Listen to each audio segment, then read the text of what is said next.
What's up, everybody? Welcome to Kinda Funny Games Daily for Tuesday, June 6th, 2023. I'm one of your hosts, Greg Miller, alongside Forbes 30 Under 30, a.k.a. the future class of gaming, a.k.a. the OK Beast Blessing, Adioye Jr. Good morning, Greg.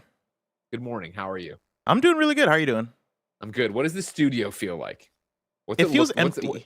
It feels real empty without you here. Yeah, you're at home for some reason.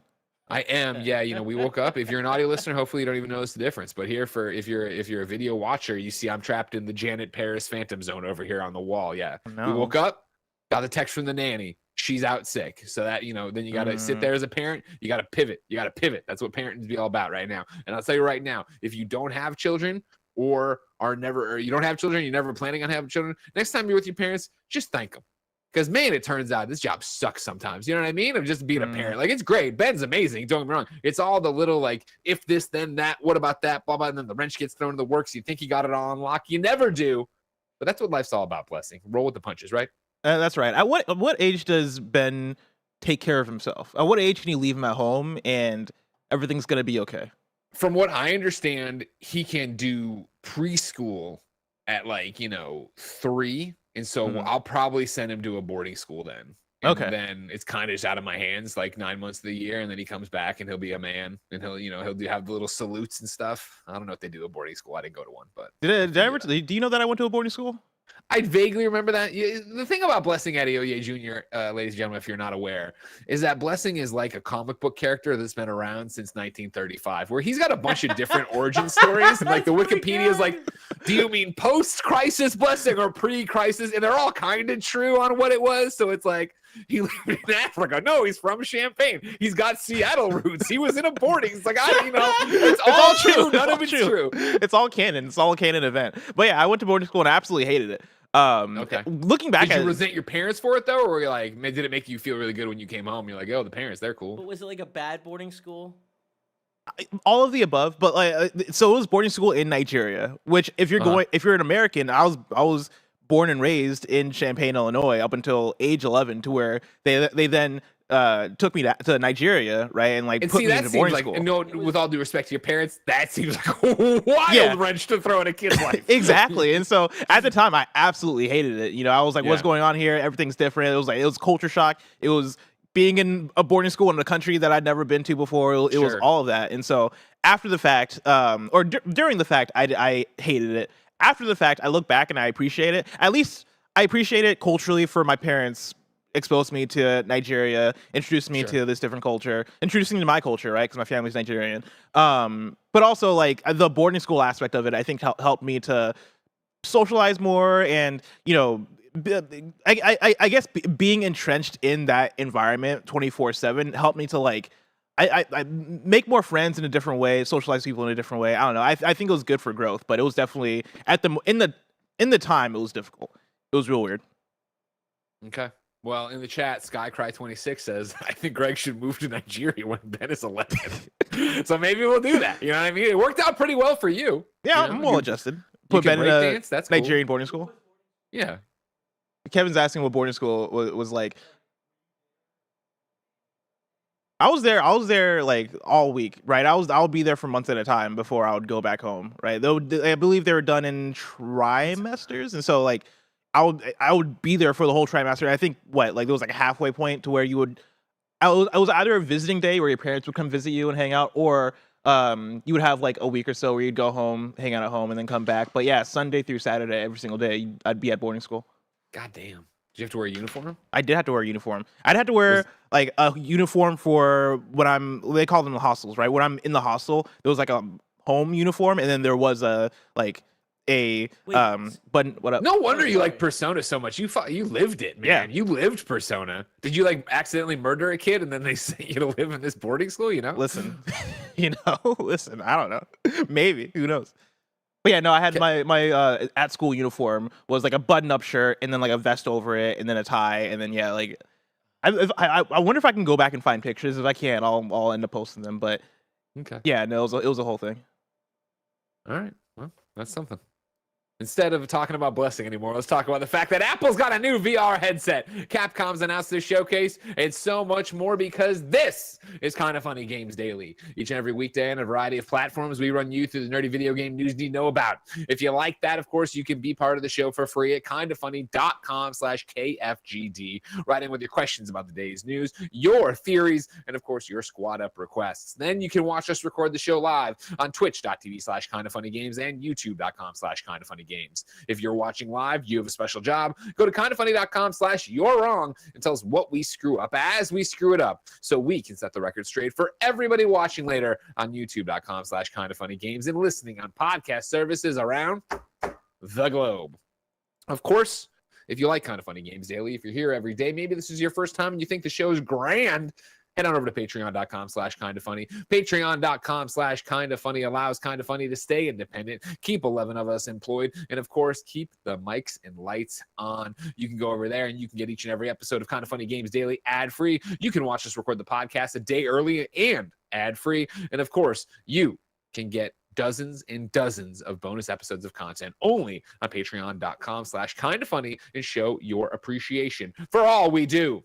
Some housekeeping for you. A new episode of The Blessing Show premieres right after today's Kinda Funny Games Daily. So if you're watching live, stay tuned to catch the episode right here on the YouTube channel. Of course, it'll do the thing where it links you over to it. Like, you have to go pivot for it, but that's how it's going to go.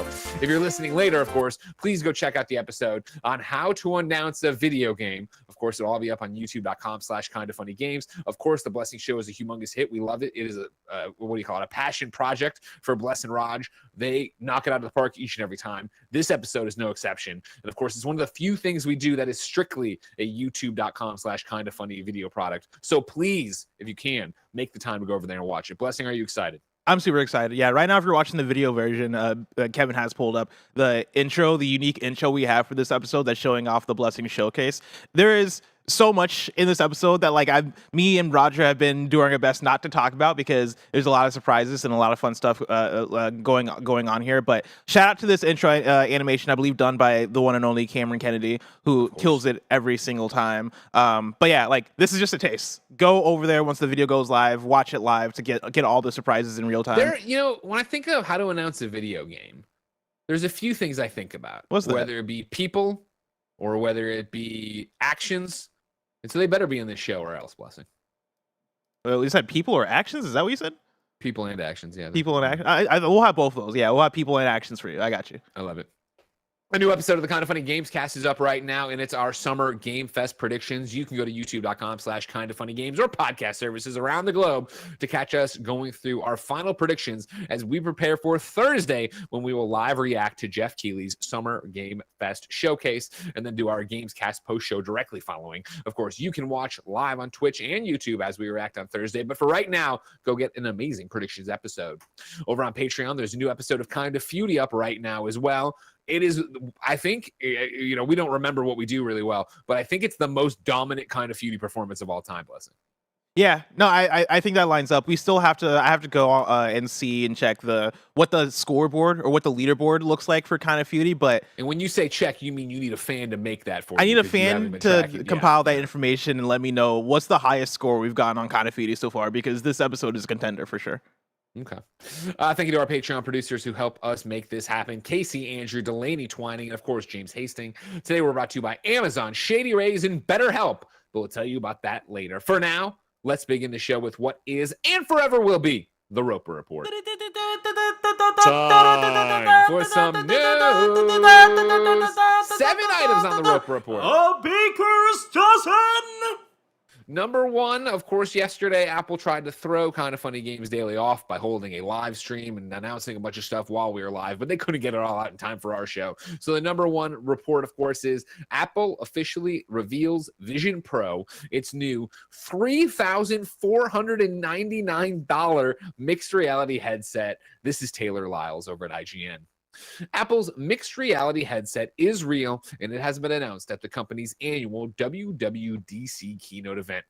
As a one more thing announcement, Apple CEO Tim Cook took the stage to announce the company's new quote-unquote revolutionary product, the Vision Pro, which Cook says is going to introduce spatial computing to its consumers.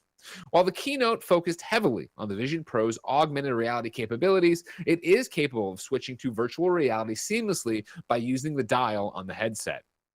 Quote, just as the Mac introduced us to personal computing, an iPhone introduced us to mobile computing, Apple Vision Pro introduces us to spatial computing. Apple CEO Tim Cook said in a press release, quote, built upon decades of Apple innovation, Vision Pro is years ahead and unlike anything created before, with a revolutionary new input system and thousands of groundbreaking innovations. It unlocks incredible experiences for our users and exciting new opportunities for our developers, end quote. As with any other computing platform, Apple has announced the Vision Pro will use Vision OS, which is the first OS designed from the ground up for spatial computing.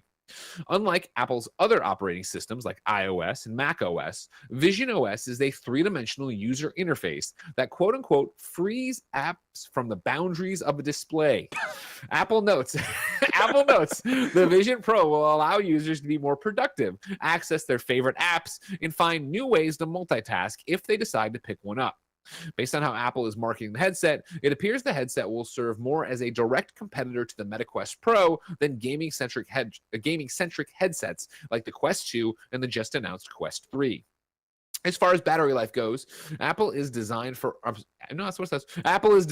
all-day use when you plug the headset in, and quote-unquote up to 2 hours of use with the external battery for the Vision Pro, as seen in the images on IGN. Apple confirmed that the Vision Pro will release sometime early next year and will retail for $3,499. Apple notes that the headset will be available first in the United States of America. We are sorry to everyone in boarding schools in Nigeria. Blessing, Greg, what is your knee-jerk reaction to the Vision Pro? That's a very high price, and I think when it comes to a lot of Apple's products, when they're ushering in the OG version of what they see as this is a big new step forward in innovative technology, which is the most marketing thing I've ever said in my life. But like whenever they're introducing something like that, it's usually priced high, right? It's usually like, hey, this is for the first adopters. This is for the people that are in like super, super deep into the ecosystem that do have the money to spend to buy this thing. That way we're able to figure out what feature iterations look like and then drive that toward being a bit more consumer available and consumer friendly, both in price and in how it works and functions and all that stuff. And so that's my knee jerk to the price. That I can't imagine going to any of my friends' houses and seeing this thing sitting there for that price, right? Like I'm expecting the Marcus Brownlees or like the super tech content creators and people that have that amount of cash to spend on something like this. I expect them to have this, not anybody else. And so that's kind of my starting point with this. From there, I go into conversations that we've had about VR in general, which is, where are we in the conversation about VR? Where are we in the conversation about mixed reality and augmented reality and headsets in general and how those fit into the gaming ecosystem? But even with this, right, like this isn't being marketed as a gaming product. You can game on it, of course, but look at this fucking photo. God, this photo right here. What I mean? Like, and I'm not even talking, like, imagine, I mean, and I know it's the future, and I know this is one of the things they'll clip out in like 40 years when we all have like but I mean, this woman is seemingly having a conversation with her significant other, her roommate, and she's got this goddamn these goggles on.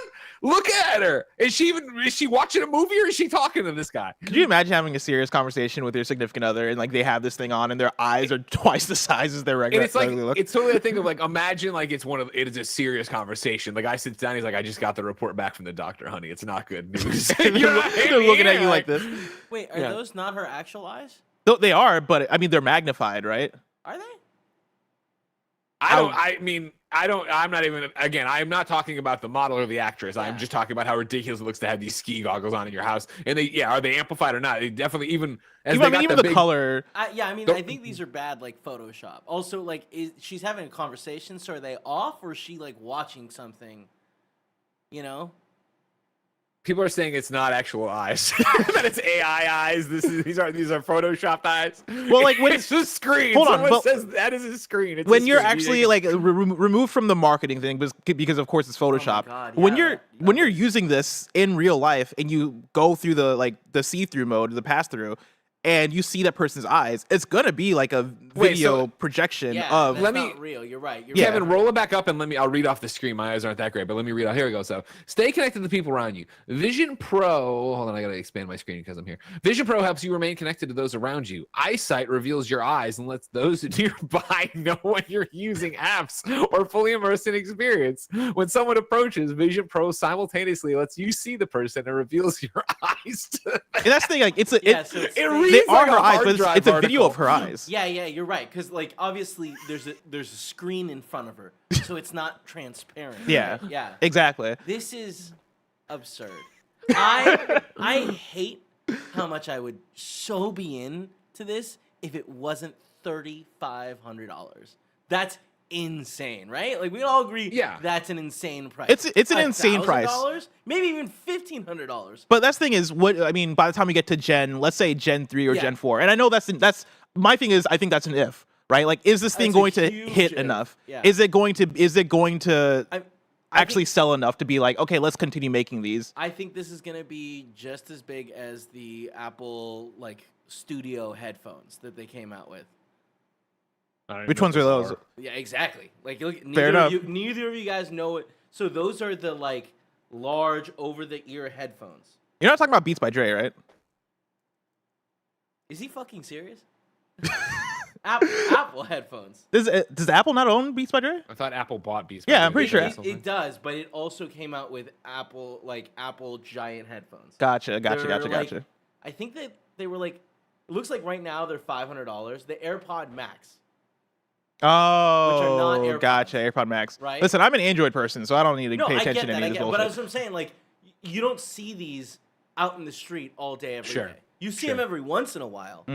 But, like, this isn't a product I don't think it got widely adopted. And I kind of feel like they're setting this up for the same thing of, like, you'll see it every once in a while, but, like you were saying, like, you're not going to go visit your friend and see it sitting down somewhere. And that's the thing, like going back to the price of it, I would think that, yeah, by Gen 3, by Gen 4, by Gen 5, you're getting that price down to $1,500, $1,000. If you want the wide consumer market to start adopting this thing, you gotta bring that down. But also, like, you know, when I look at what this is and what's included in it, I think it's neat. I think it's cool. Oh yeah, for sure. Do I need it? That's the other thing for me is, do I need it? Is it for what I look for in this kind of technology? Is it convenient? Is it additive to my wants and needs, right? Am I going to pick this up and go, hell yeah, I'm going to use this instead of a computer, or I'm going to use this instead of just playing my PSVR 2 or my Meta Quest 2 or whatever?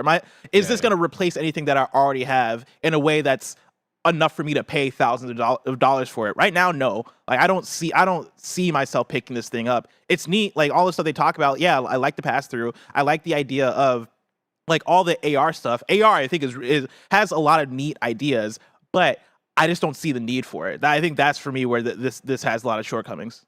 I have a question. Have you guys looked into this more? Like, is this a computer? Like, I understand that it seems like it has 2 processors in it, but like, is this handling, like, because the guy's got a MacBook sitting on the side. So is this like AirPlay or whatever, or is this actually? I think this is on board. This is him using the browser in there, using his email app in there. Like, if you go back to earlier where they show the app screen, which is directly ripped off of the PlayStation Vita, and I'm not mad at all about it. Like, it seems like it's gonna be it's gonna have your. It has to be for $3,500, right? It's not using your iPhone, but I assume it's gonna be that kind of ecosystem where it's starting the same way. Can you imagine? Like, what if, like, using Premiere with this thing? That seems pretty cool. But my question is, why wouldn't you just use a computer? Oh, because you spent $3,500 on this piece of shit, and you got to use it for something. Fair enough.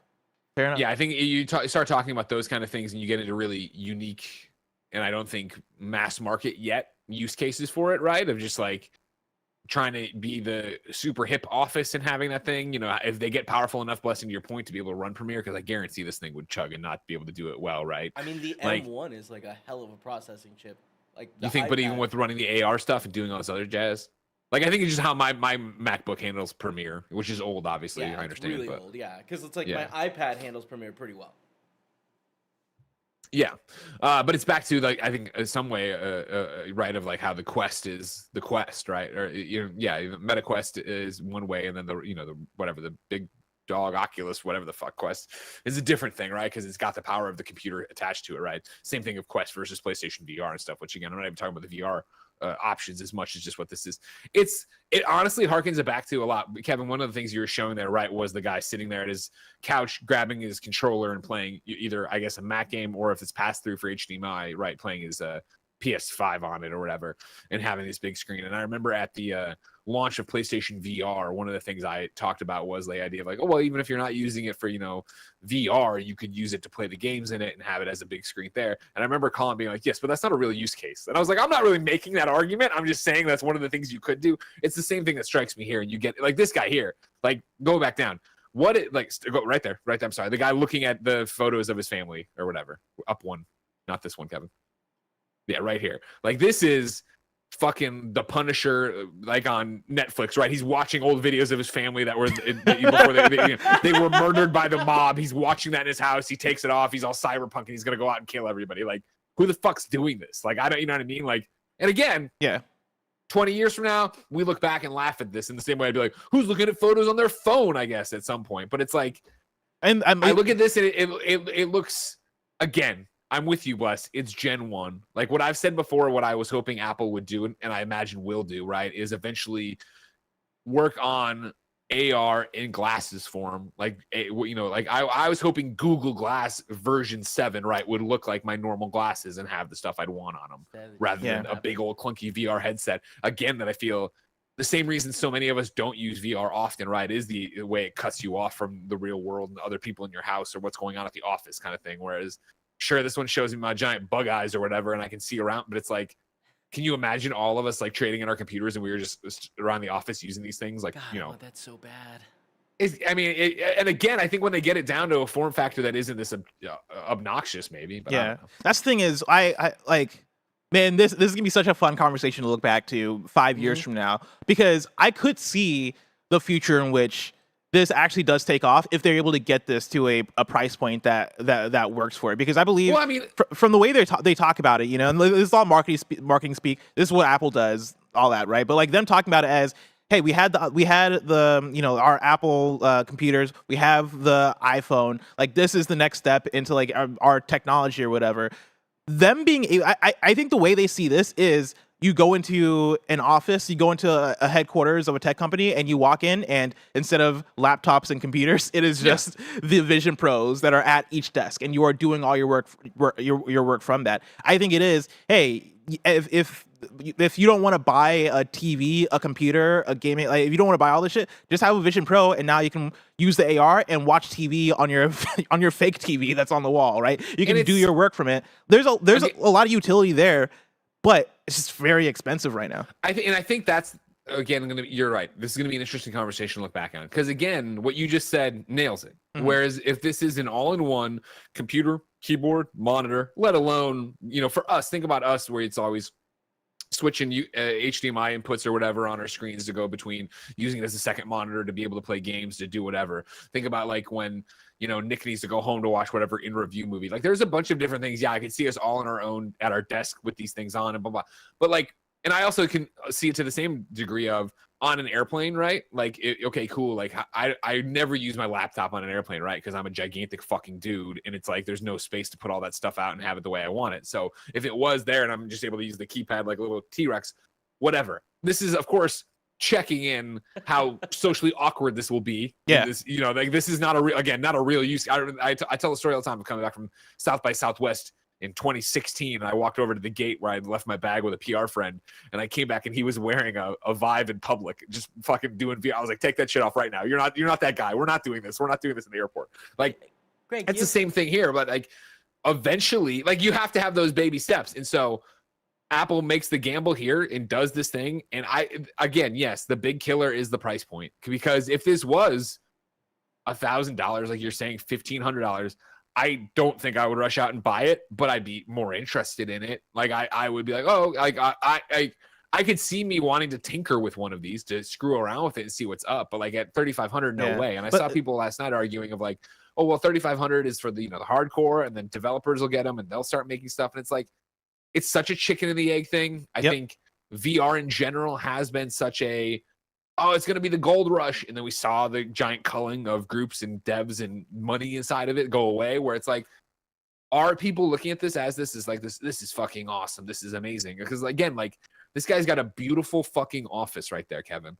Gorgeous light, a gorgeous desk, all this open space. Why is he doing it? Put a monitor on your desk and talk to your coworkers without the bug eyes. I mean, to your point about the chicken and the egg thing, right? And you even being like, if it's $1,500, you might not rush out to get it, but you'll consider it. I do think that it has to be a slow burn. I think that's also why you launched this thing at $3,500 and just focus in on the hardcore and on the smaller audience first, is the fact that if you put this out at an affordable price, it's still a fucking weird device. It's still something that I wouldn't necessarily want to use in my living room casually while Michael Hyam comes out of his room and looks at me like, what the fuck is he up to, right? Like, it's not a thing that I think... write an email? Yeah, like, if all of us in the KindaFunny audiences were rocking this thing, it'd be dystopian, it'd be weird, but that's how these things start, right? Like 10 years from now, this might be the norm. This might be how we all function, in the same way that nowadays we're all looking at our phones all the time, right? Like, that wasn't a thing 15 years ago. I think that's what they're trying to aim for with this, and whether or not they're successful with that, that's a whole different conversation, because it comes back again to the thing of utility, and is this really a solution to a problem that exists? You know, like, does me having physical monitors and having like a TV and all this stuff, like, is that an actual problem that you need to solve? I personally don't think so, and so I that's where I come back to. I don't know how much I believe in this thing. That said, I can see where they're coming from with the strategy of it, and like how they're trying to place this thing, because I think they're trying to set up that long run race, right? Of 10 years from now, this is going to be ubiquitous. It's going to be everywhere, and this is going to be what mixed reality / VR is. If it isn't, then I think this might just prove that VR / mixed reality and AR and all that stuff might just not be, at least on the headset side, might not be viable for like consumer consumption, right? Like AR, I think is great for Pokemon Go and all this stuff, but do we really need headsets if this thing isn't successful? Becomes the conversation.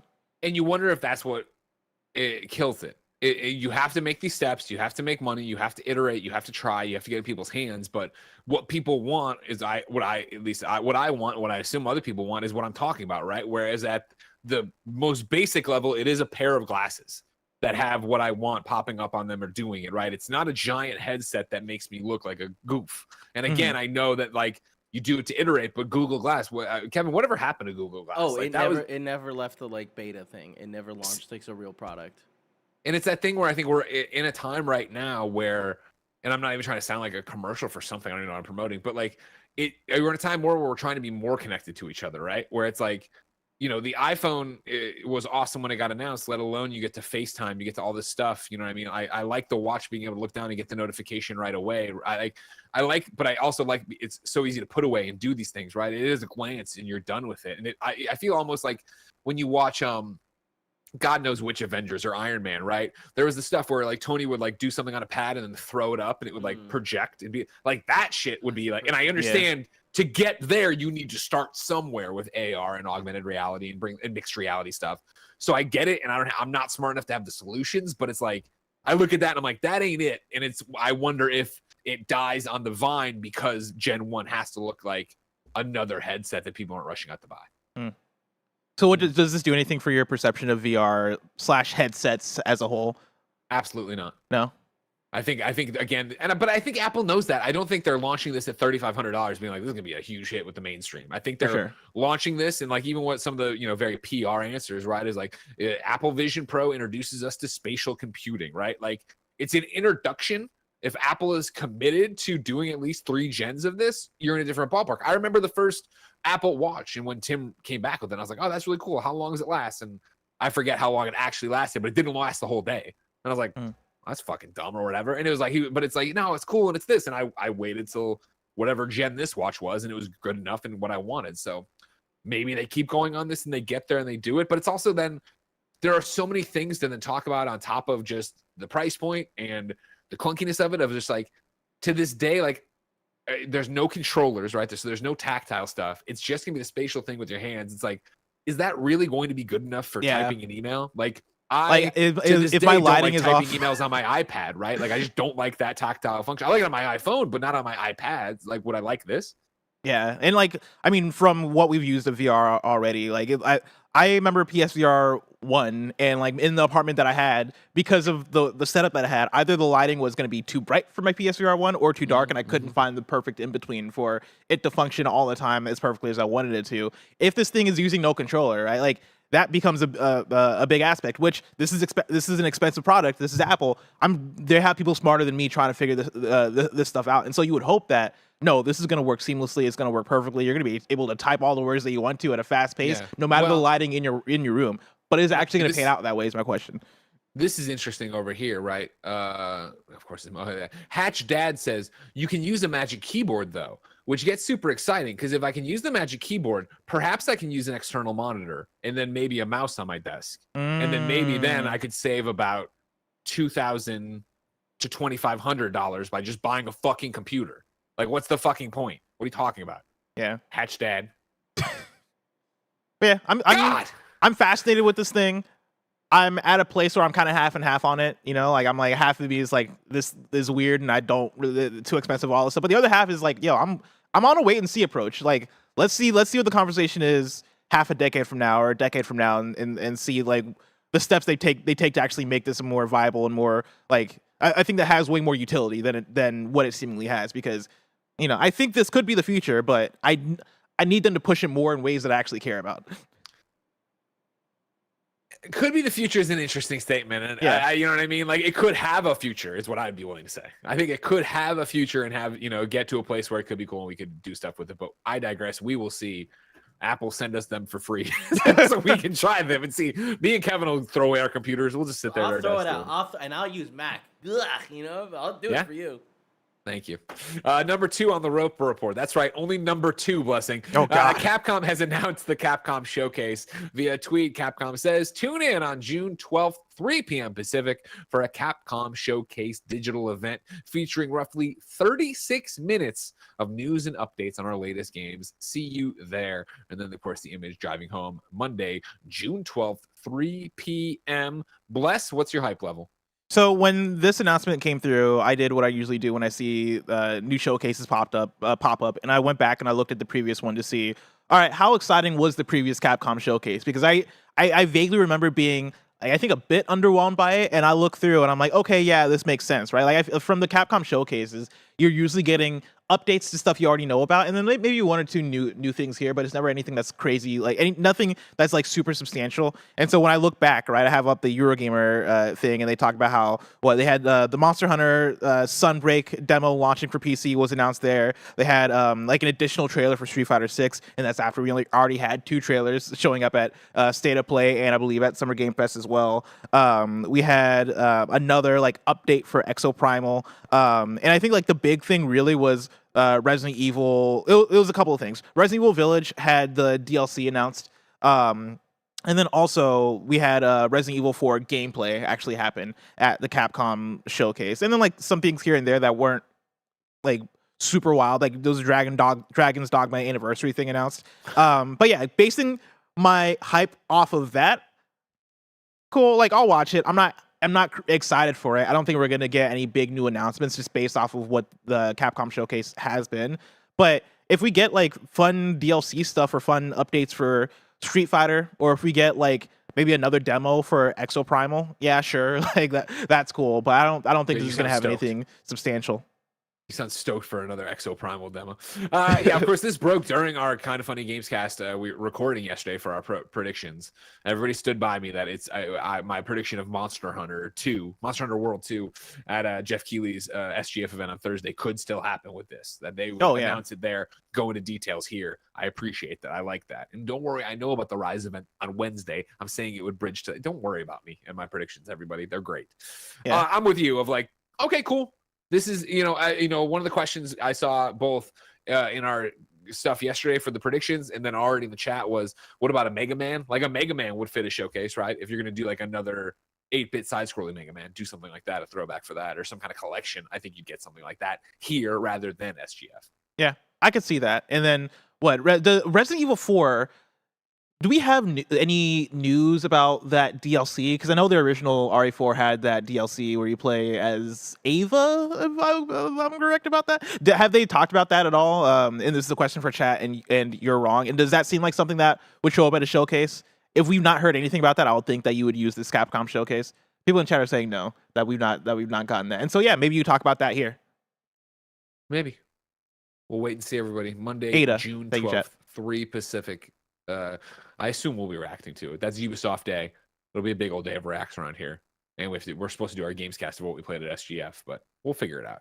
And there'll be content for you, as always, here on KindaFunny. And if you like the KindaFunny content, well, do I have a place for you? It's called patreon.com/KindaFunny. Over on patreon.com/KindaFunny, of course, you can get each and every episode of KindaFunny Games Daily ad-free. You can get a bevy of bonus episodes like Kinda Feudy, Greg Way, and so much more. And of course, you could just support us and say, hey, great job. But guess what? Right now, you're watching on a platform where you're not saying, hey, great job. You're saying, I'm just taking and not giving and giving. So here's a word from our sponsors.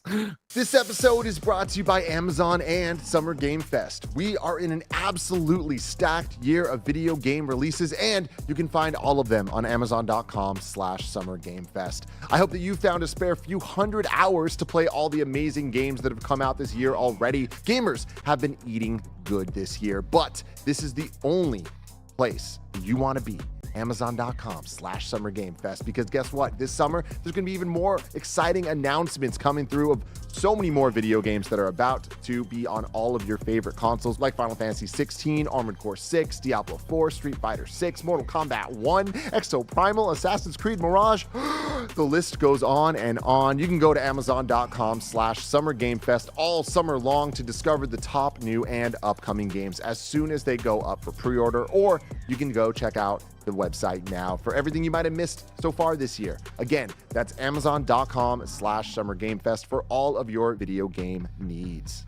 Shout out to Shady Rays for sponsoring this episode. Do you want to look as cool as I look? Yes, you do. And you can. You can take on the sun with gear built to last. Our friends at Shady Rays have you covered for the warm weather ahead with premium polarized shades at an unbeatable price. Shady Rays is an independent sunglasses company that offers a world-class product that's just as good as any expensive pair that I've ever worn in my life. Every pair of sunglasses is backed by lost and broken replacements. If you lose or break your pair, even on day one, they told us they will send you a brand new pair, no questions asked. You can wear your Shady Rays with confidence because they have your back long after you purchase. Exclusively for you listeners, Shady Rays is giving out their best deal of the season. You can go to shadyrays.com and use the code KindaFunny. You can get 50% off 2+ pairs of polarized sunglasses. You can try for yourself the shades that are rated 5 stars by over 250,000 people. Promo code KindaFunny at shadyrays.com. This episode is brought to you by BetterHelp. It's so easy to get caught up in what everyone else needs from you and never take a moment to think about what you need from yourself. I know this from experience, how often it just seems easier to care about others and to keep it moving. But when we spend all of our time giving, it can leave us feeling stretched thin and burnt out.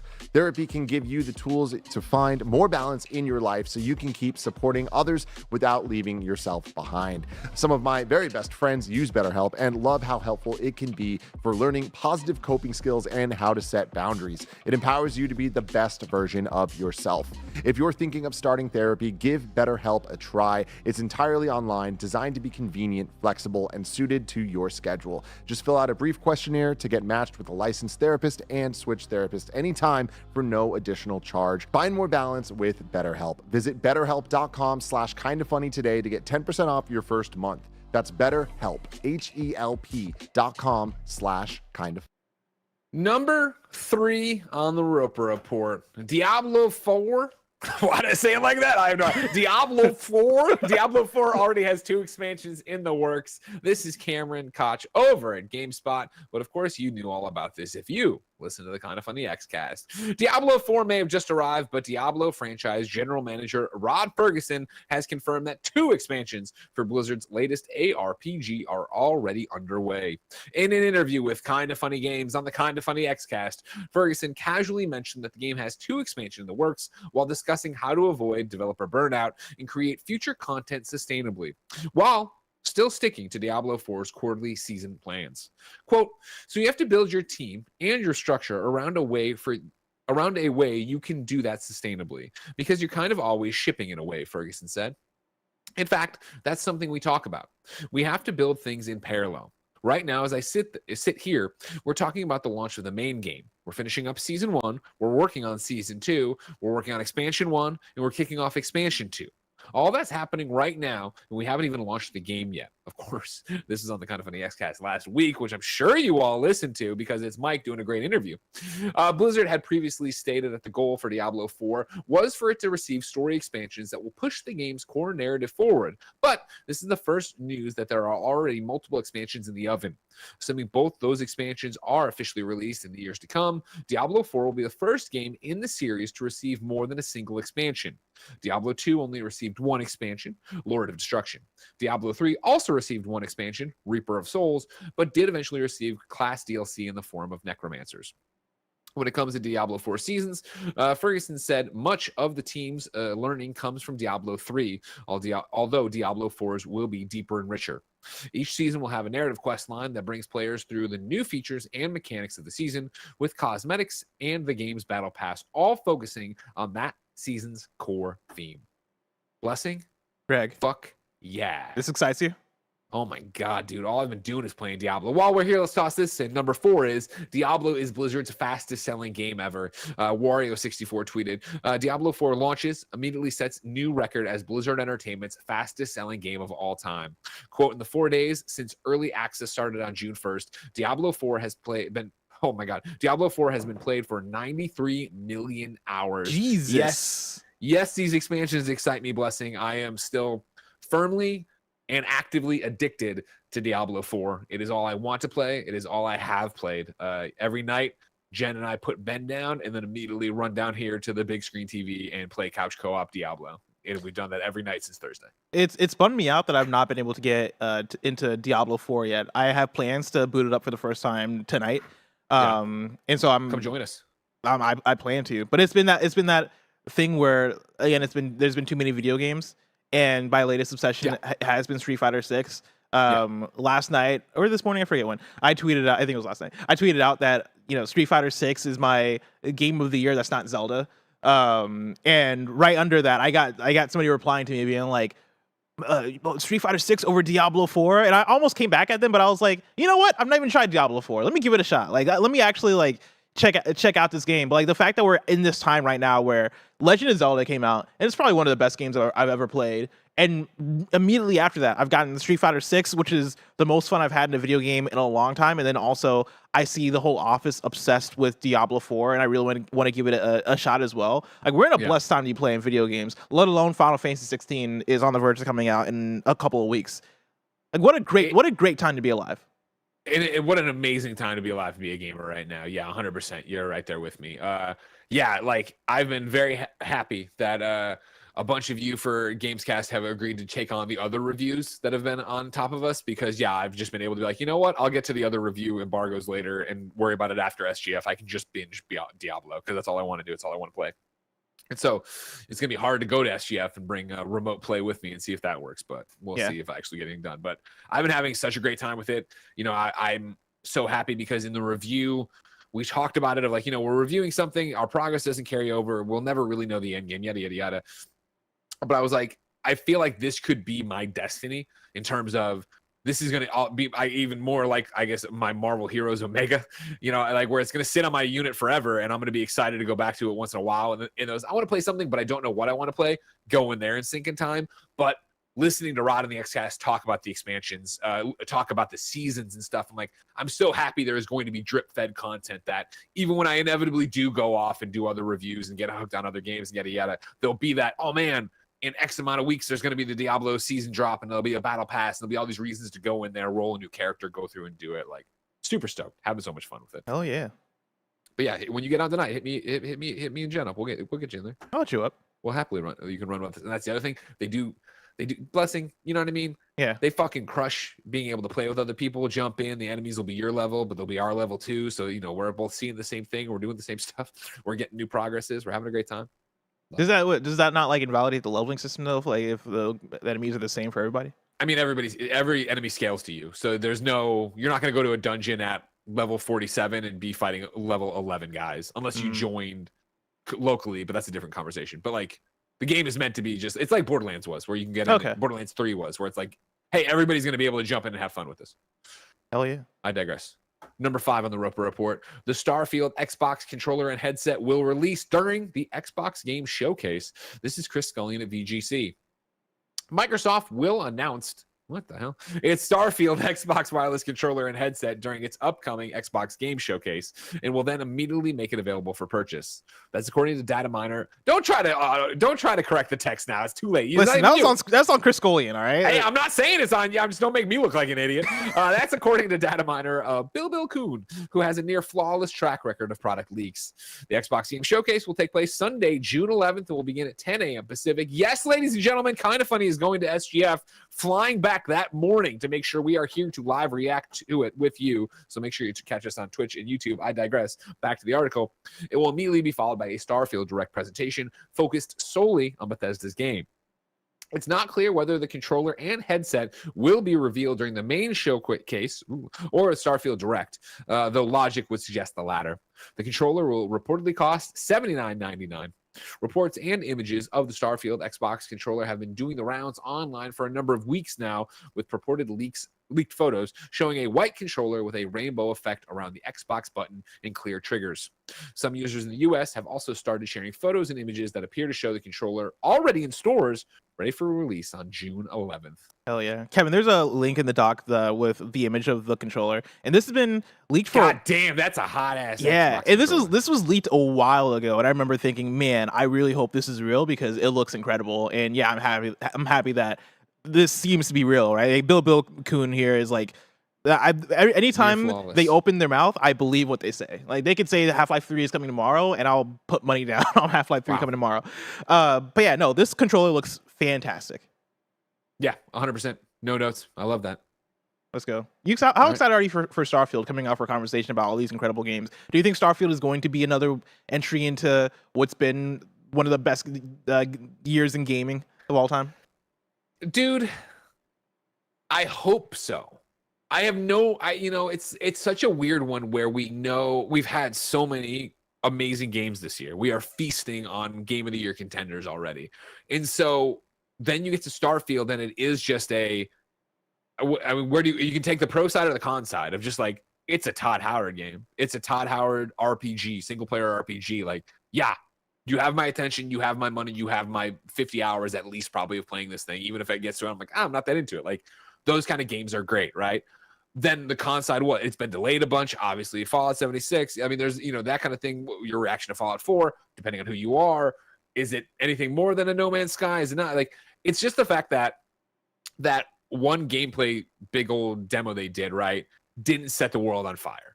I didn't look at that and have the holy shit, I need to go play this. But again, I don't feel like that is really what those games are. Those games are the story, the factions, the interplay, the choices, the decisions. And so I'm hoping that on Sunday, when we live react on YouTube and Twitch, I will be like, oh my God, yes, that's awesome. Look at that. And how they just like, I don't expect to be wowed by the gameplay of it. The gameplay I feel is the means to the end of it. Cool. Like, it's similar in a way, I guess, to Diablo, right? Of like, I'm going to go off on the quest. I'm going to kill the things to get the XP. I'm going to get the MacGuffin, and I'm going to get some cool loot and gear along the way to make myself better, to make my experience better and stronger, and yada, yada, yada. Like, that's what I'm hoping for and what I want out of it.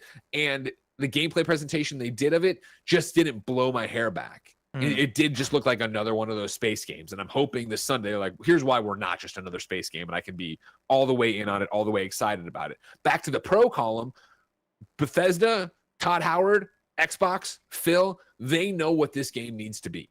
They know this game needs to be fucking awesome. Yeah, they've delayed it for years. Yeah, and they know what's riding on it in terms of reputation, both for Bethesda and for Xbox first party. So it's like, I have no reason not to be excited, but for some reason I'm I guess cautiously like, I don't know how I feel. Like, I don't know. I mean, I think it's I'm expecting to leave on Sunday and be like, yep, I'm in. Let's go. Yeah, we've been burned so much when it comes to these big games coming out. I mean, the last Bethesda Game Studios game was Fallout 76. And so it's very easy to go based off of your past sins to then project that to here, let alone what we see with CD Projekt with Cyberpunk 2077 and also what we see with BioWare with their last couple of releases between Anthem and Mass Effect Andromeda. It feels like whenever we build something up to be the greatest thing of all time, it ends up falling way short. In Starfield, I have more faith in that, right? Because like Fallout 76 was a weird spin-off thing that was in collaboration with other studios, and like obviously that I loop into the Redfall Wolfenstein Youngblood of Bethesda being like, we got to make multiplayer shit and all that shit not being good. Starfield is the follow-up to Fallout 4, really. And like Fallout 4, I love Fallout 4. I understand the people that were underwhelmed because it just was more Fallout, but I really dug that game. Bethesda before that, right, made Skyrim. Before that, they made Fallout 3. And like these are games that are legendary in the RPG space. I'm right there with you though on the what is Starfield gonna do to wow me? Because coming off of that last trailer, I'm right there with you that it didn't blow me away, but also I think that comes with the setting and the aesthetic of the game, because it is such a, hey, this is NASA and it's space. Like, we're giving NASA astronauts guns, like, go crazy. And they've not really shown us what the factions look like. They've not really shown us what quests look like. There's so much that I feel like they've kept hidden. And I'm hoping that once you start to hear the dialogue, once you start to hear the conflicts between factions, between characters, that's when it starts to shine. That is the hope. I think by 100%. Sunday, we'll know. Yeah, Sunday's the day, right? They have to come out there. They have a giant presentation all of themselves, a direct. Let's see what you got. Let's go. And so, yeah, I'm very excited for Sunday to see that. But yeah, I'm still not like, oh yeah, sold. Let's go. Run to the races. But Blessing, we have 6 minutes till the Blessing show premieres. All right, we do. Enough about Starfield and Sunday. Let's get sad for a second. Number 6. Knockout City has officially gone offline. The Knockout City Twitter account tweeted today, "That's a wrap, folks. Now Knockout City's gone offline. But the party never stops. Play the private hosted server edition, jam to the Knockout City soundtrack, and check out the Pirate Radio podcast to get your KO fix anytime. Catch you on the flip side." And then they put up this little piece of art of one of the Knockout City players looking out across Knockout City with their ball under their arm. And it really is like, like, we love Knockout City. We had so much fun with Knockout City here. But as our games in 2022, 2021, 2023, right? Like, something is always coming out. We have to play next. We have to play next. And so it is hard to be a games as a service. And I adored Knockout City when I played it and was really into it for, a month and a half. And then I fell away, and I know a lot of people did too. And here we are with the servers being turned off. It's a heartbreaker of that's what the industry is right now. Yeah, it hurts my soul so much because Knockout City had so much personality. It had such solid gameplay, and it's some of the most fun I've had in a multiplayer game in years. I think it deserved a lot better than what it got from, I guess, audience showing up, and that's just a byproduct of where we're at in video games, where multiplayer stuff, live service stuff is such a crowded space, and you're either going to live or die. And it sucks to see Knockout City being one of the ones that hasn't been able to live, along with the Rumbleverses of the world. And like, I want to say the multiverses, but multiverses, of course, never came out. And so how can you die when he never came out? But yeah, rest in peace, Knockout City. I'm happy that there's still ways to play though with the private hosted servers. And I hope to see whatever they do next be something that's just as good, if not better, and something that hopefully be able to grab more of an audience. Your final story on the Roper Report for today is number 7. Western Digital's storage expansion cards for the Xbox Series X and S are real and now available. Once again, Taylor Lyles at IGN has the report. After a leak a few months ago, Western Digital and Microsoft have teamed up to create storage expansion cards for Xbox Series X and S. The Western Digital WD_Black C50 storage expansion card will be available in 2 storage configurations, 500 gigabytes, which costs $80, and 1 terabyte, which will retail for $150, the same as Seagate's 1 terabyte storage card. Both configurations are currently available for order on Western Digital's website. Best Buy also has a listing, but only for the 1 terabyte model.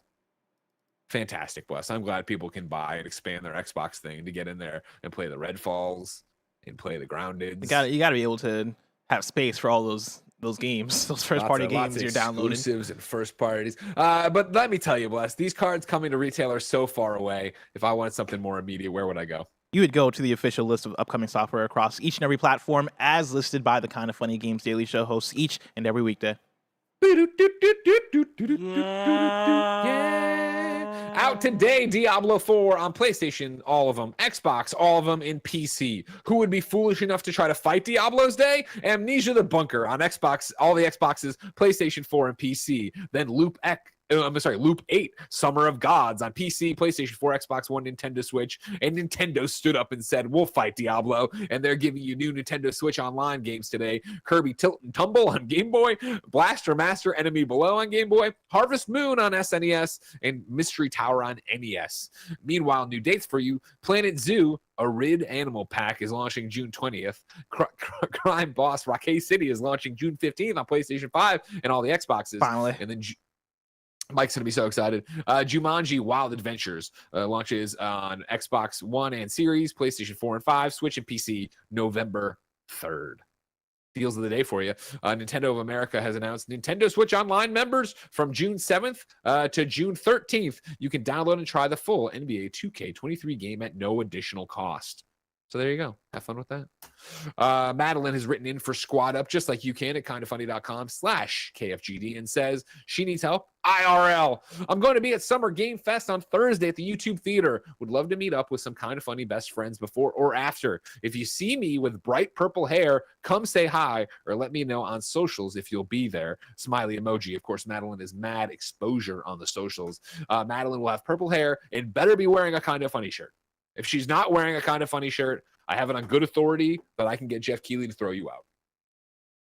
We ask people watching live on twitch.tv/KindaFunnyGames and youtube.com/KindaFunnyGames, or go to KindaFunny.com/you're wrong and tell us what we screw up as we screw it up so we can set the record straight. I'm going to stop. We didn't screw anything up today. But Canon reports, I've been keeping track of the Kinda Funny scores. I'm a few weeks behind, but the highest score of 2023 so far is Tim with 270 points on February 28th. The highest score of all time is Greg, 300 points on June 29th, 2022. Wow. Appreciate that. I don't think the high score from this week beat me, but I'm not 100% sure either. I didn't. Okay. You're good. Oh, actually, I Great. have it here. You're looking at No, it did not beat you. We got to get out of here because the Blessing Show starting in 60 seconds. YouTube.com/KindaFunnyGames. Tomorrow, Blessing and Andy will be here to host the show. Remember, after the Blessing Show, you should watch the streams on YouTube and Twitch because they're playing Diablo Hardcore. I might be there. It depends on how much my baby sleeps. Ladies and gentlemen, it's been Kinda Funny Games Daily. Until next time, it's been our pleasure to serve you.